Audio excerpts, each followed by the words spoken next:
మేడ్చల్ పట్టణంలోని community health care సెంటర్లో dialysis సెంటర్ను మల్కాజ్గిరి ఎంపీ ఈటల రాజేందర్, మేడ్చల్ ఎమ్మెల్యే చామకూర మల్లారెడ్డిలు ప్రారంభించారు.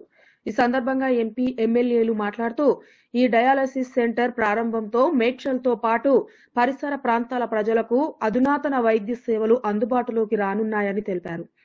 ఈ కార్యక్రమంలో జిల్లా వైద్య ఆరోగ్య శాఖ అధికారి డాక్టర్ రఘునాథ్ స్వామి, డిప్యూటీ జిల్లా వైద్య ఆరోగ్య శాఖ అధికారి doctor Shobharani, hospital medical superintendent doctor Gurubhargav, Medchal rural జిల్లా బీజేపీ అధ్యక్షులు Vikram Reddy, Medchal assembly BJP convener Mohan Reddy, Medchal మాజీ జెడ్పీటీసీ, మేడ్చల్ మున్సిపాలిటీ బీజేపీ అధ్యక్షురాలు శైలజ హరినాథ్, మేడ్చల్ మున్సిపాలిటీ బీఆర్ఎస్ అధ్యక్షులు భాస్కర్ యాదవ్, స్థానిక కౌన్సిలర్ శివకుమార్ యాదవ్, కౌన్సిలర్లు, కోఆప్షన్ సభ్యులు, నాయకులు తదితరులు పాల్గొన్నారు.